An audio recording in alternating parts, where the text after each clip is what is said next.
दोस्तों, आप सभी का स्वागत है। बच्चों, आप सभी का स्वागत है मेरे यूट्यूब चैनल कुकू केमिस्ट्री पर। तो आज हम आगे का पार्ट 6 शुरू करने से पहले थोड़ा सा रिवीजन कर लेते हैं 2 मिनट का, ताकि हमारी सारी चीज़ें रिवाइज हो जाएं। देखिए, यहाँ से कोटि के मात्रक जो हमने शून्य कोटि, प्रथम कोटि, द्वितीय कोटि की अभिक्रियाएं पढ़ी हैं, उनके वेग स्थान क्या क्या है। देखिए, इसका है मोल प्रति लीटर प्रति सेकंड। प्रथम कोटि में क्या करना है आपको बच्चों, केवल सेकंड इनवर्स। द्वितीय कोटि के लिए मैंने बता रखा है, अगर यहाँ पे प्लस की घात है तो यहाँ क्या आ जाएगी, माइनस की, या माइनस की तो किसकी आ जाएगी, प्लस की। ये मैं बार बार इसलिए रिवाइज करा रही हूँ क्योंकि ये 12th के बोर्ड एग्जाम में सीधे आने वाली प्रश्न है। शून्य कोटि अभिक्रिया आती है तो के बराबर क्या आएगा, dx बटा dt। अब समाकलित आती है तो सिर्फ d को हटा देना, x बटा t। x है यहाँ पर प्रोडक्ट की मात्रा है। t हाफ क्या होता है इसका, मतलब अर्धायुकाल a/2k। ठीक है। अगर हम प्रथम कोटि की बात करें तो प्रथम कोटि में अवकलित वेग समीकरण देखिएगा, यहाँ पे दोनों में क्या चेंज है। यहाँ तो dx बटा dt है, वही यहाँ पर है, यहाँ पर k है, और यहाँ पर क्या है, केवल a माइनस एक्स की घात a, क्योंकि प्रथम कोटि की समीकरण है। समाकलित वेग समीकरण जो हमारे सबसे ज्यादा काम में बच्चों, आप चाहें तो इसका स्क्रीनशॉट ले सकते हैं, आपके सामने है। यहाँ पर ये जो शून्य कोटि प्रथम कोटि की जो मैंने अर्धायुकाल दे रखा है, आपको याद होगा कि शून्य कोटि का अर्धायुकाल कितना होता है अपना, देखो टी हाफ बराबर a/2 होता है। इसका समानुपाती है, अगर प्रारंभिक सांद्रता कम होगी तो टी हाफ कम होगा, अगर ज्यादा है तो ज्यादा होगी। तो सीधे अभिक्रिया ग्राफ क्या बनेगा, इस तरह से बनेगा। लेकिन अगर ये प्रथम कोटि के लिए बात आती है, जिसको मैंने नहीं पढ़ाया अभी आपको, लेकिन देख लीजिएगा कि अर्ध आयुकाल, अगर प्रथम कोटि का हम ग्राफ खींचे अर्धायु तो कैसे बनेगा, टी हाफ ए कितना भी हो, आरंभिक सांद्रता कितनी भी हो, लेकिन प्रथम कोटि के लिए उसका अर्धायुकाल नहीं बदलता। फिर से बताती हूँ, 100 ग्राम पदार्थ है, 100 ग्राम से 50 ग्राम होने में भी उतना ही समय लगेगा, 50 ग्राम से 25 ग्राम होने में भी उतना ही समय लगेगा, और 25 ग्राम से 12.5 ग्राम होने में भी उतना ही समय लगेगा। यदि किसी प्रथम कोटि की अभिक्रिया का मान लीजिए अर्धायुकाल हमारे पास कितना है, 1 घंटे है।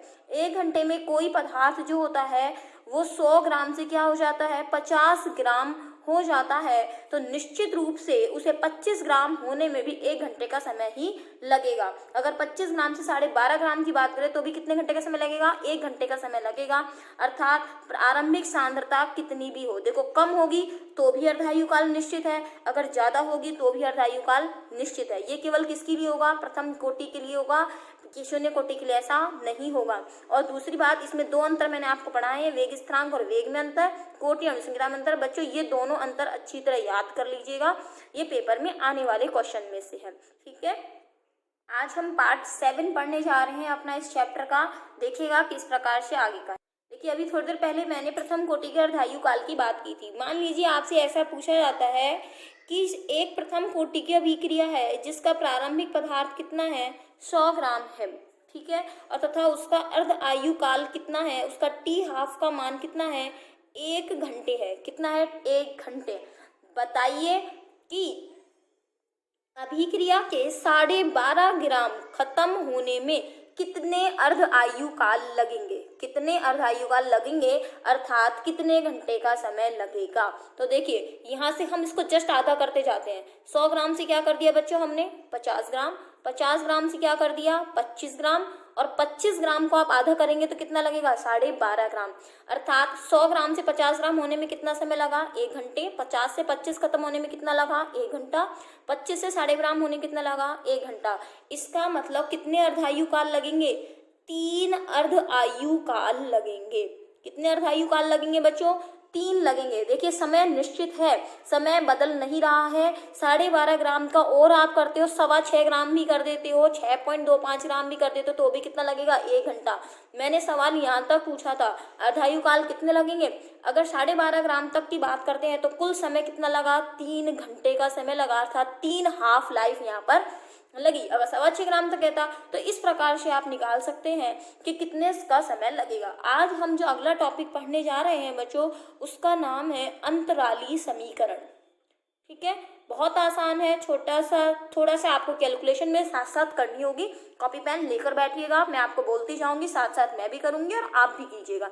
देखिए आगे, अंतराली समीकरण में प्रथम कोटि के लिए पढ़नी है, किस प्रकार से हम पढ़ेंगे। तो यहाँ पर सबसे पहले मैंने इसका इक्वेशन लिख दिया, समाकलित वेग समीकरण, जो कि आशा करती हूँ आप सभी को याद हो गया होगा। ठीक है। अब हमने क्या करा, यहाँ पर t बराबर क्या रखा बच्चों, t1, और यहाँ पर t बराबर t1 होगा तो प्रोडक्ट की मात्रा कितनी बनेगी, x बराबर x1। और अगर t बराबर t2 हुआ तो x की प्रोडक्ट की मात्रा कितनी बनेगी, x2 बनेगी। पता है धीरे धीरे प्रोडक्ट की मात्रा क्या होने लगती है, बढ़ने लगती है। t1 मतलब शुरू में मान लीजिए शुरू के 5 मिनट में प्रोडक्ट कितना बना, कम बनेगा। अगले 10 मिनट में प्रोडक्ट क्या बन गया, ज़्यादा बन गया। तो t1 समय प्रोडक्ट की मात्रा x1, t2 समय पर प्रोडक्ट की मात्रा x2। ठीक है, अब इसके अनुसार हम दोनों इक्वेशन को इसमें लिखते हैं। देखिए किस प्रकार से लिखेंगे, एक इक्वेशन मैं लिखूंगी, एक इक्वेशन आप लिखिएगा। अगर मैं इसको t के टर्म्स में लिखूं तो t तो आ गया यहाँ पर 2.303 आ गए यहाँ, और k को मैंने लिख दिया यहाँ। कुछ नहीं करा, t को तो हम ले गए यहाँ और k को ले गए यहाँ। इतना तो लिख सकते हैं, log a upon a minus x, ऐसे ही लिखा। अगर मुझे ये इक्वेशन t1 के लिए लिखनी है तो t बराबर क्या लिख दिया, t1, और x बराबर क्या लिख दिया, x2। इसको समीकरण क्या नाम दे दिया, एक। इसी प्रकार से क्या लिखेंगे हम, t2। आप सभी अपनी अपनी कॉपियों पे लिखिएगा t2 क्या होगा। आशा करती हूँ यही आया होगा आपका a माइनस x2, t2 बराबर x2। अब आपको क्या करना है, समीकरण 2 में से समीकरण 1 को घटाना है। समीकरण 2 में से समीकरण 1 को घटाना है। बिल्कुल, घटाते कैसे है समीकरण को, पहला जो अपना भाग है LHS को LHS में से घटाइए, RHS को RHS में। LHS मतलब जो बराबर के लेफ्ट साइड लिखा हुआ है, बाईं ओर लिखा हुआ है, इसको इसमें से घटाइए, और जो बराबर के राइट साइड में लिखा हुआ है उसको इसमें से घटाइए। तो समीकरण 2 में से समीकरण 1 को अपनी अपनी कॉपीज में घटाइए। इतने मैं भी लिखती हूँ। देखिए ऐसा हम लिख सकते हैं t2 माइनस t1 2.303 अपॉन के log a upon a minus x2। कुछ नहीं करा, इसका और इसका लिख दिया। अब जहाँ आगे माइनस है इसको अगर मैं ब्रैकेट को खोल दूं, बच्चों खुद भी कर पाओगे आप। इसको चाहे तो एक बार देख लो, फिर आप अपने आप कर लेना इसको, लेकिन करना जरूर अपने हाथ से। इसको 2.303 अपॉन के अपने साथ साथ करते रहिएगा, माइनस x2। ये मैंने इक्वेशन को यहाँ से क्या करा बच्चों, खोल दिया। ठीक है, इक्वेशन खोल दी हमने। अब आपको क्या नजर आ रहा है बच्चों, 2.303 अपॉन के, इसमें से क्या आ जाएगा, कॉमन आ जाएगा। तो कॉमन ले लीजिए इसमें से, 2.303 अपॉन के क्या कर लिया, कॉमन कर लिया। अब जो बच्चा उसको रख लीजिए log a minus x2 minus log a upon a minus x1। बच्चों यहाँ पर फिर से अपने पास देखो, log का एक नियम होता है, अगर कोई चीज क्या होती है, माइनस में होती है, तो यहाँ पर वो किस में चली जाती है, भाग में चली जाती है। जैसे मान लीजिए मैंने ऐसे लिखा log 5 माइनस log 4, ऐसे लिखा मैंने, तो आप इसको क्या लिख सकते हैं, log 5 अपॉन 4। 5 अपॉन 4 को ये लिख सकते हो, और इसको क्या लिख सकते हो, ये लिख सकते हो। ठीक है, इसी प्रकार से हमारा ये लिखा हुआ है, तो हम क्या करेंगे, ये पूरी टर्म क्या चली जाएगी, इसके नीचे चली जाएगी। तो देखिए कैसे लिख सकते हैं, देखिए बच्चों ये चीज आएगी। अब आप यहां से इसको देखो ऐसे लिख सकते हो, अपॉन के लॉग, ये वाला वैल्यू है अपना a माइनस x2। अब आप खुद जानते हो, इसको हम ऊपर ले जाएंगे, छोटा सा गणित का नियम है। तो ये चीज बच्चों ऐसे आ जाएगी अपनी, इससे क्या हो जाएगा, कैंसिल हो जाएगा। जो आप लिख देंगे यहाँ पर t2 माइनस t1 बराबर 2.303 अपॉन के log a minus x1 upon a minus x2, यही आएगा। बस यही आपको इसको बॉक्स में बंद कर लेना है, और यही क्या कहलाएगा, ये आपका प्रथम कोटि का अंतराली समीकरण कहलाएगा, difference equation of the first order reaction, इसको हम कहेंगे। ठीक है बच्चों, बस यही अपने पास था। नेक्स्ट अब टॉपिक हम क्या पढ़ने वाले हैं बच्चों, अब हम पढ़ेंगे प्रथम कोटि अभिक्रिया के उदाहरण। फर्स्ट कोटि क्या पढ़ने वाले हैं अब हम, उदाहरण, झांसी क्वेश्चन पेपर में आता है। देखिए बच्चों, इसके लिए मैंने आपके लिए पहले से नोट्स प्रिपेयर कर रहे हुए हैं, जहाँ से आप प्रथम कोटि के उदाहरण पढ़ेंगे। आप चाहें तो साथ साथ स्क्रीनशॉट ले सकते हैं इसका। देखिए यहाँ से प्रथम कोटि के उदाहरण में पहला क्या है, अमोनियम नाइट्राइट का अपघटन। अमोनियम NH4 नाइट्राइट आयन हम जानते हैं NO2 होता है, तो NH4 Na2। इसका अगर हम रेट इक्वेशन लिखना चाहें, वेग समीकरण अगर हम लिखना चाहें, तो बच्चों अभिक्रिया का जब हम वेग समीकरण लिखते हैं तो सबसे पहले हम R बराबर K लिख देते हैं। उसके बाद क्या लिखते हैं, क्रिया कारक। क्रिया कारक क्या है, NH4NO2। चूंकि किसका है, प्रथम कोटि, इसलिए मैंने घात कितनी लगा दी, 1। पहले ही कह रहा है आपको प्रथम कोटि बताया हुआ, इसलिए मैंने घात कितनी लगा दी, 1। अगर इससे आपका क्या पूछा जाए, पर इस पर कि इसका वेग समीकरण लिखिए तो इस प्रकार से लिखेंगे। आगे है एथीन का हाइड्रोजनीकरण। करण मैंने बता रखा, करण मतलब होता है जुड़ना, हाइड्रोजन का जुड़ना, तो H2 इसमें जुड़ जाएगा तो एथीन बनेगा, पता है। तो यहाँ पर H2 के सापेक्ष ये अभिक्रिया निर्भर नहीं कर रही है, केवल किस में निर्भर कर रही है, एथीन पर। अगर आप चाहें H2 के सापेक्ष अगर अभिक्रिया निर्भर नहीं कर रही है तो हम इसे क्या लिखना होगा, शून्य लिखना होगा। केवल किस पे निर्भर कर रही है, एथीन पर। एथीन को हम C2H4 भी तो लिख सकते हैं, लिख सकते हैं कि नहीं लिख सकते, C2H4, ये इसको भी लिख सकते हैं। अगर मैं इसका दूसरा रेट इक्वेशन लिखना चाहूँ तो क्या लिख सकती हूँ, R बराबर के C2H4, क्योंकि हम जानते हैं यदि किसी के सापेक्ष घात 0 होती है तो उसका वैल्यू कितना होता है, 1 होता है। ठीक है, सबसे ज्यादा जो इम्पोर्टेंट बच्चों आपके सामने रहेगा एग्जाम्पल, वो है एथिल एसीटेट का अम्लीय माध्यम में जल अपघटन। मैं अभी आपको दोबारा एक्सप्लेन करूंगी, इसका भी आप यहाँ देख लीजिए। एथिल एसीटेट का अम्लीय माध्यम में जल अपघटन क्या है, यहाँ पर भी जो अभिक्रिया है देखिए H2O के सापेक्ष कितनी है, 0 है, और एथिल एसीटेट के सापेक्ष कितनी है, 1 है। इसका मतलब H2O के सापेक्ष ये अभिक्रिया कैसी हो गई, अपने पास 0 कोटि की हो गई। तो यहाँ भी अभिक्रिया का वेग क्या आ गया, यहाँ पर 1 है, सॉरी अभिक्रिया की कोटि क्या है, 1 है। बहुत इंपॉर्टेंट है बच्चों, ध्यान रखिएगा।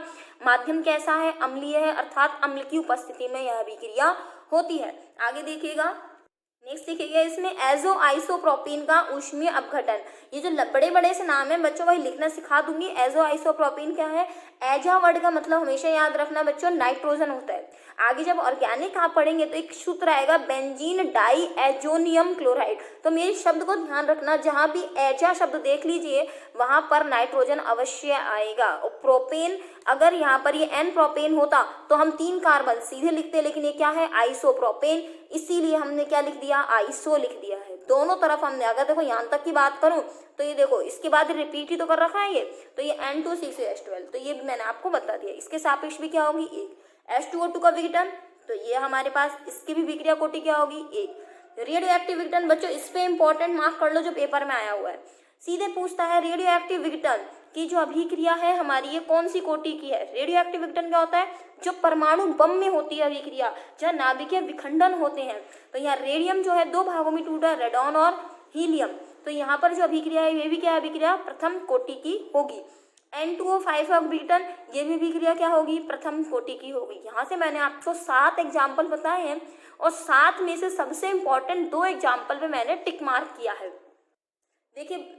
देखिए बच्चों, मैंने कहा था आपसे कि एथिल एसीटेट को मैं एक बार फिर से आपको बताऊंगी। क्यों बताऊंगी, क्योंकि एथिल एसीटेट का सूत्र लिखना आना चाहिए हमें, क्योंकि 12th क्लास में अपने प्रैक्टिकल्स भी होंगे। तो एसीटेट आयन जो होता है बच्चों, एसीटेट, चलो एसीटेट की बात नहीं करते, हम एसिटिक अम्ल की बात करते हैं। एसिटिक अम्ल क्या होता है, CH3COOH।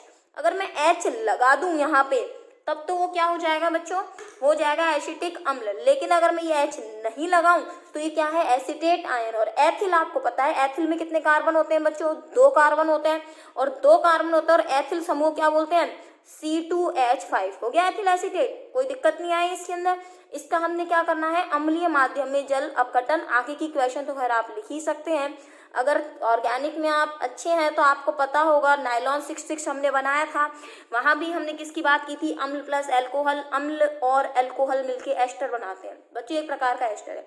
अभी हम यहाँ पर ऑर्गेनिक डिस्कस नहीं कर रहे हैं, इसलिए मैं सीधे इक्वेशन यहाँ से लिख रही हूँ। CH3COO C2H5 अभिक्रिया कोटि क्या होगी, 1। H2O के सापेक्ष अभिक्रिया कोटि क्या होगी, 0। ये भी क्यों होती है, क्योंकि बच्चों ये अधिक मात्रा में लिया जाता है। एक कंसेप्ट मैं आपको यहाँ जरूर क्लियर कर दूं बच्चों, ये है बच्चों, कंसेप्ट ये है कि अगर अभिक्रिया में किसी भी पदार्थ को अधिक मात्रा में ले लिया जाए तो उसके सापेक्ष अभिक्रिया की कोटि निर्भर नहीं करती। अगर आपसे पूछे क्या अभिक्रिया की कोटि को परिवर्तित किया जा सकता है, तो आप कहेंगे बिल्कुल किया जा सकता है। टेम्परेचर से अभिक्रिया की कोटि परिवर्तित हो सकती है, प्रेशर से परिवर्तित हो सकती है, और दूसरा, अगर आप किसी क्रियाकारक को ज्यादा मात्रा में ले लें तो उस पर अभिक्रिया की कोटि निर्भर नहीं करती है। और यहाँ भी यही कारण है, क्योंकि पानी यहाँ पर क्या लिया जाता है, अधिक मात्रा में लिया जाता है। इसी वजह से यहाँ पर H2O के सापेक्ष अभिक्रिया क्या हो जाती है, 0, तथा इसके सापेक्ष अभिक्रिया कोटि क्या रहती है, 1। बच्चों ये एग्जाम्पल आपका एक टॉपिक और है छद्म एकाणुक अभिक्रिया, उसके अंदर भी रिपीट होगा। तो इसके लिए मैं आपको कहूँगी वेरी वेरी इंपॉर्टेंट है, इसको बिल्कुल अच्छी तरह लर्न कर लीजिएगा, अच्छी तरह याद कर लीजिएगा। एथिल एसीटेट का अम्लीय माध्यम में जल अपघटन, ठीक है। एक दूसरा मैंने आपसे कहा था एक एजो आइसोप्रोपेन, मैं आपको लिखना सिखाऊंगी कि एजो आइसोप्रोपेन क्या होता है। देखो एक तो मैं आपको ये क्लियर कर दूं क्योंकि हमें याद भी करना है और हमें समझना भी है। आइसोप्रोपेन क्या चीज होती है बच्चों, ये तो होता है एन प्रोपेन, ठीक है, और ये हो अपना आइसोप्रोपेन कुछ नहीं होता, लेकिन ये तो हम जानते हैं क्योंकि, लेकिन आइसोप्रोपिल जरूर होता है। और आइसोप्रोपिल क्या होता है कि 2 कार्बन ले लें और इसको ऐसे लिख के और इसका समूह क्या छोड़ दें, खाली, ठीक है। या तो आप ऐसा लिख दो या ऐसा लिख दो या फिर ऐसा लिख दो, एक ही बात है। इस तरह से भी लिख सकते हो, ऐसे भी लिख सकते हो, ऐसे भी लिख सकते हो, आइसोप्रोपिल ही है। आगे क्या कह रहा है वो, एजा, लग गया एजा। नाइट्रोजन की संयोजकता कितनी होती है, 3, एक तो ये रही और 2 ये रही, हो गई 3। और जो लिखा हुआ है ना, अब यहाँ खाली तो नहीं छोड़ सकते, कुछ तो जोड़ना पड़ेगा। तो आप ऐसे याद कीजिए, इसको बिल्कुल उल्ट दीजिए, उलट दिया, ये देखो। बस अब आपको करना क्या है, नाइट्रोजन को अलग निकाल दो, ये N2 हो गया और ये हो गया अपना C6H12। बस आपको यहाँ क्या याद रखना है, एजो आइसोप्रोपेन का जो ऊष्मीय अपघटन है ये प्रथम कोटि की अभिक्रिया है। बाकी एग्जाम्पल्स अगर मैं आपसे कहूँ तो रेडियो एक्टिव विघटन, जो नाभिकीय विखंडन की हमने बात की थी, नाभिकीय वाला याद कर लो, अमोनियम नाइट्राइड का याद कर लीजिए, N2O5 के विघटन की बात कर लीजिए, H2O2 विघटन याद कर लीजिए, यहाँ से एथीन का हाइड्रोजनीकरण याद कर लीजिए। देखो कौन सी अपनी रह गई यहाँ से, 1 2 3 4 5 6 और ये 7, पूरी 7 की 7 यहाँ से आपके प्रथम कोटि के उदाहरण हो गए हैं, ठीक है। आपको मैंने पहले क्लियरली इसलिए बता दिया था, यहाँ पर ये अपने उदाहरण हो चुके हैं, ठीक है। आगे चलो, आगे पढ़ते हैं बच्चे। अब नेक्स्ट अपनी क्या है, द्वितीय कोटि। बच्चों पूरा कुछ नहीं पढ़ना, सिर्फ क्या पढ़ने हैं आपको, यहाँ से उसके एग्जाम्पल्स पढ़ने हैं, केवल क्या पढ़ने हैं, इसके एग्जाम्पल पढ़ने हैं। ध्यान से पढ़िएगा। पहला एग्जाम्पल जो मैं लिख रही हूँ वो है बच्चों HCl का बनना, ठीक है। क्या लिख दिया, H2 + Cl2 HCl। कुछ याद आ रहा होगा क्योंकि हमने शून्य कोटि में पढ़ा था HCl का बनना, लेकिन याद कीजिए शून्य कोटि में हमने क्या रखा था, एरो के ऊपर सूर्य का प्रकाश। तो यहाँ मैं आपको क्लियर कर दूं, अगर केवल अभिक्रिया ऐसे लिखी आती है तो यहाँ पर अभिक्रिया की कोटि क्या होगी बच्चों, यहाँ अभिक्रिया की कोटि 2 होगी। क्या होगी अभिक्रिया की कोटि, यहाँ पर कोटि कितनी होगी बच्चों, 2 होगी। लेकिन अगर मैं यहाँ पर क्या लगा दूं, H न्यू, अगर HCl का बनना सूर्य की उपस्थिति में हो तो बच्चों यहाँ पर घातें क्या हो जाएंगी, 0 हो जाएंगी और अभिक्रिया की कोटि क्या आ जाएगी, उस समय 0 आ जाएगी। इस चीज को याद रखेगा, सूर्य की उपस्थिति है तो अभिक्रिया कोटि 0, अगर सूर्य की उपस्थिति नहीं है तो अभिक्रिया कोटि 2, ठीक है। दूसरा एग्जाम्पल हमने अभी एक एग्जाम्पल हमने पढ़ा है एथिल एसीटेट का जल अपघटन। चलिए वापस से एक बार और रिवाइज कर, अब एक बार सोच के बताइए, जो अभी पढ़ा एग्जाम्पल, क्या ये एग्जाम्पल और वो एग्जाम्पल सेम है क्या, नहीं है। वहां पर शब्द क्या था, यहाँ क्षारीय की जगह क्या था, अम्लीय, वहां शब्द क्या था, अम्लीय। तो यहाँ से भी अपने पास हो गया। अगर यही अपघटन अम्लीय माध्यम में आए तो अभिक्रिया कोटि क्या होगी, 1, और अभिक्रिया कौन से माध्यम में आ जाए, क्षारीय माध्यम में आ जाए तो अभिक्रिया कोटि क्या होगी, 2। एग्जाम्पल देखते हैं क्या है। अब तक एसीटेट लिखना आप सीख चुके हैं, ये एसीटेट लगा दिया और ये क्या लगा दिया बच्चों, एथिल। क्षारीय माध्यम तो कोई क्षार ले लीजिए, क्षार क्या है हमारे पास, NaOH, ठीक है। हमने वहां पर क्या बनाया था, एसिटिक अम्ल बनाया था, CH3COOH बनाया था, लेकिन H तो यहाँ है ही नहीं, H की जगह क्या है बच्चों, Na, तो यहाँ पर Na लिख दो और इसको C2H5OH एसिटीज लिख दो। तो यहाँ पर मैं आपको बता दूं, ये जो बना सोडियम एसीटेट, इस अभिक्रिया को हम साबुनीकरण की अभिक्रिया भी कहते हैं, ठीक है। तो याद रखिएगा, साबुनीकरण की अभिक्रिया या क्षारीय माध्यम अपघटन कौन सी कोटि का होता है, 2 अभिक्रिया की कोटि है। इसका मतलब अभिक्रिया में ऐसा तो हम लिखेंगे ही लिखेंगे, साथ में हमें इस पर भी अभिक्रिया निर्भर होगी। याद रखिए वहां पर H2O था जो किस में लिया था, अधिक मात्रा में लिया था, लेकिन हमने यहाँ NaOH अधिक मात्रा में नहीं लिया है। समझ आ गया होगा, क्लियर हो गया होगा, ठीक है। तीसरा एग्जाम्पल HI है, यहाँ से अपना HI का विघटन, तो H2 + I2। बच्चों यहाँ से तो आप डायरेक्ट समझ ही गए होंगे, अणुसंख्यता भी 2 है और अभिक्रिया कोटि भी क्या है, यहाँ से 2 होगी। क्लियर हुई बात। आपको जहाँ जहाँ नीड लगे शॉर्ट स्क्रीनशॉट लेने की आप ले भी सकते हैं स्क्रीनशॉट, ठीक है, यहाँ से चलिए अब हम आगे देखते हैं इसके अंदर। ये 2 एग्जाम्पल मैंने इसलिए बताए यहाँ पर, हालांकि आपकी बुक में नहीं है, लेकिन इसलिए बताया ताकि आप कभी कंपटीशन एग्जाम दे तो वहाँ से ज़रूर पूछा जाता है। ये शून्य कोटि को हमें थोड़ा सा कंफ्यूज करता है कि कहीं शून्य कोटि का तो नहीं है, यहाँ ये कंफ्यूज करता है कि प्रथम कोटि का तो नहीं है, जबकि याद रखिएगा थोड़ा सा इनमें क्या है, डिफरेंस है। देखिए नेक्स्ट है अपना छद्म प्रथम कोटि अभिक्रिया। छद्म का मतलब क्या होता है? छद्म का मतलब होता है आभासी। आभासी कह दे, झूठा कह दे, मतलब दिखे कुछ लगे कुछ, हो कुछ और दिखे कुछ। तो छद्म का बेसिक मतलब क्या है बच्चों? झूठा या आभासी। इंग्लिश में इसको बोलते हैं स्यूडो ऑर्डर। ये स्यूडो ऑर्डर इंग्लिश में बोल देते हैं, ठीक है। इसको मतलब दिखने में कुछ हो, जैसे इसकी परिभाषा क्या है कि अणुसंख्यता तो कितनी हो? 2। अणुसंख्यता तो कितनी हो? 2, लेकिन कोटि कितनी हो? 1। फिर से बोलती हूँ, यदि अणुसंख्यता 2 हो तथा कोटि 1 हो तो इसे छद्म प्रथम कोटि या छद्म एक आणु प्रथम कोटि की अभिक्रिया कहते हैं। मैं फिर से आती हूँ उसी एग्जाम्पल पर जिसको मैं बार बार इम्पोर्टेंट बता रही हूँ, वो है एथिल एसीटेट का। अब बताओ क्षारीय होना चाहिए अम्लीय? क्योंकि हमने प्रथम कोटि की बात करी है, क्षारीय में तो अभी कोटि क्या है इसकी? 2। तो निश्चित रूप से मैं किसकी बात कर रही हूँ? अम्लीय माध्यम की बात कर रही हूँ। यहाँ से ये हो गया, मैंने फिर से लिख दी यहाँ से बच्चों ये अभिक्रिया, ठीक है। तो यहाँ से अगर हम बात करें, यहाँ से अगर हम ये CH3COCH5 एथिल एसीटेट का अम्लीय माध्यम में जल अपघटन, तो यहाँ से हम बात करें तो वही R बराबर के CH3COOC2H5। अब तक मेरे हिसाब से आप वेग समीकरण लिखना सीख गए होंगे, जिसकी हमें बहुत ज़्यादा आवश्यकता पड़ती है बच्चों। वेग समीकरण कैसे लिखी जाती है? हम क्या करते हैं, R बराबर के तो आता ही है, जो क्रिया कारक दिया होता है उसके सापेक्ष उसकी कोटि लगाते हैं। यहाँ पर कोटि कितनी है? 1, और इसके सापेक्ष कोटि कितनी है? 0। तो अगर आपसे ये पूछ लिया जाए सर से, इसे भी इम्पोर्टेंट मार्क कर लीजिएगा बच्चों। अब समझने में आपको प्रॉब्लम भी नहीं आएगी। मैं फिर से बताती हूँ, जब अणुसंख्या 2 हो तथा कोटि 1 हो तो यह छद्म प्रथम कोटि की अभिक्रिया कहलाती है। ये एग्जाम्पल हम काफी बार अभी हम 2-3 बार पढ़ चुके हैं, तो आशा करती हूँ अब तक आपको याद हो गया होगा। इस वीडियो का उद्देश्य आपको साथ साथ याद कराना भी है।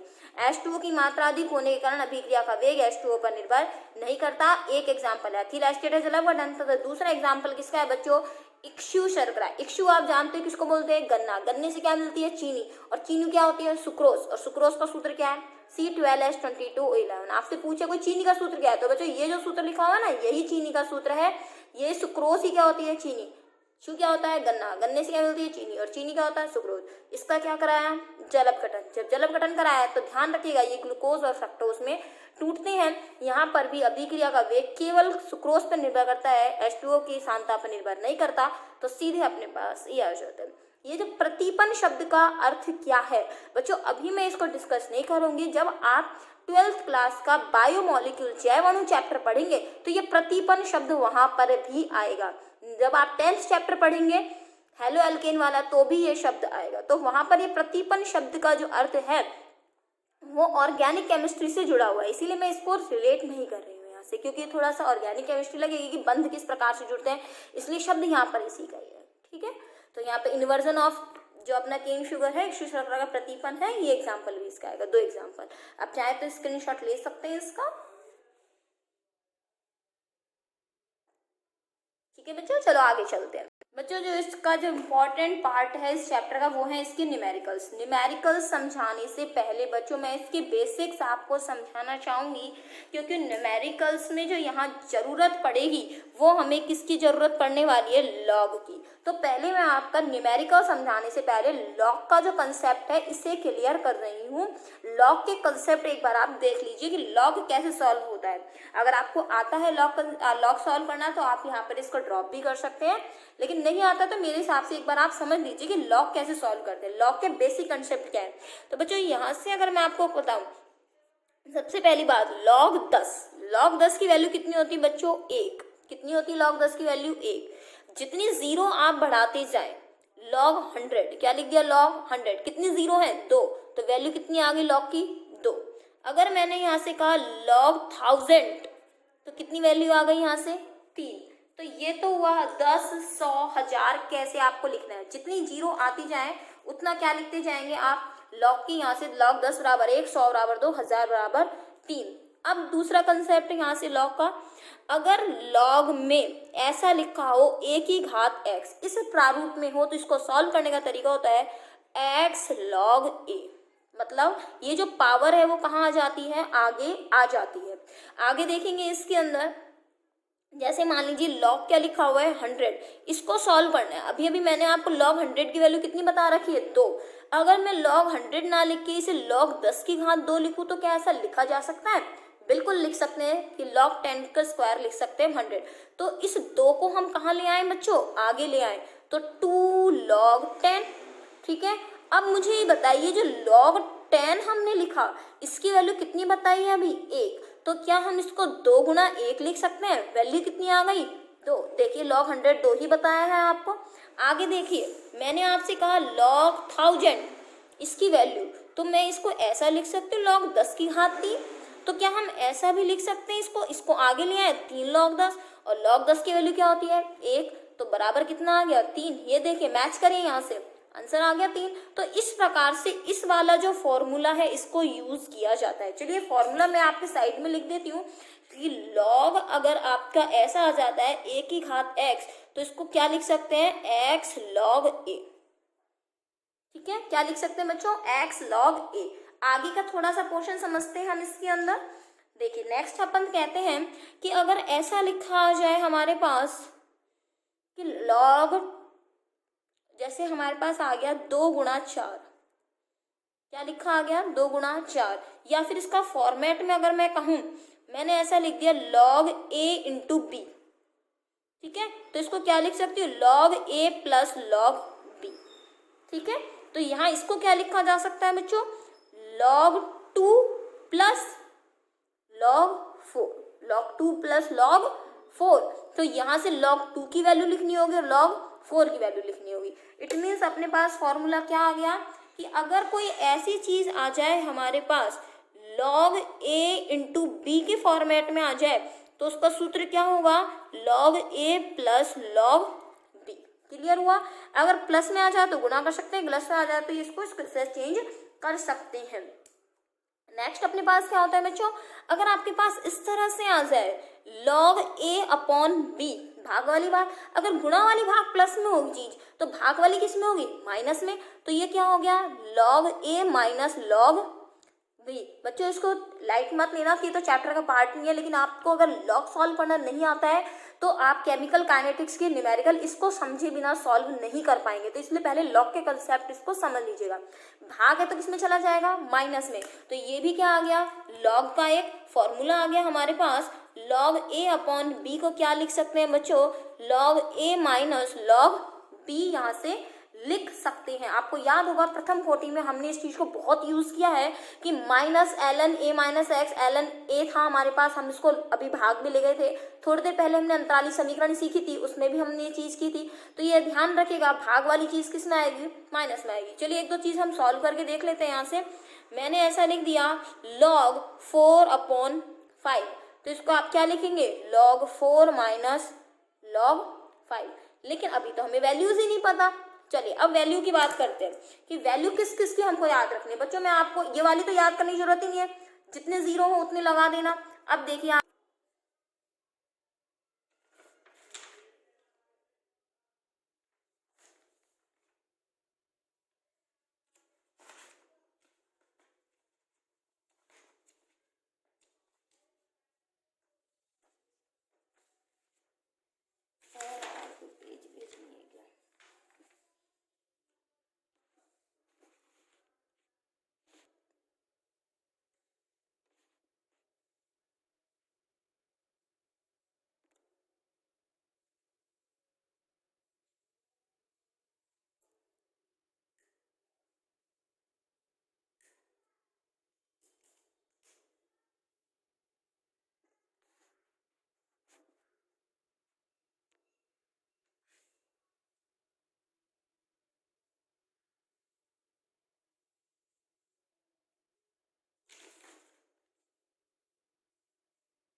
या 30 और क्या हो सकता है, हमारा 25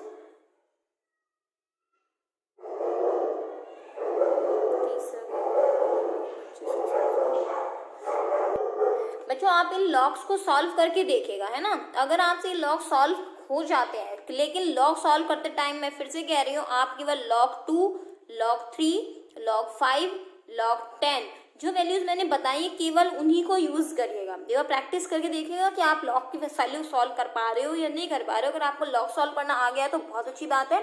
हम नेक्स्ट पार्ट में इसके न्यूमेरिकल्स सॉल्व कर पाएंगे बच्चों, ठीक है। चलिए नेक्स्ट पार्ट में हम इसके न्यूमेरिकल के साथ मिलेंगे। उस नेक्स्ट पार्ट में सिर्फ हम केमिकल काइनेटिक्स के क्या करेंगे, न्यूमेरिकल सॉल्व करेंगे जो कोटि पर आधारित होंगे। बच्चों एक चीज और शुरू करी है मैंने इसके साथ साथ आपको एक नेम रिएक्शन याद करवाने की। तो आज की नेम रिएक्शन हमारी क्या है, वो है हमारी फिंकलस्टाइन अभिक्रिया। नाम में जितनी बड़ी है उतनी आसान है।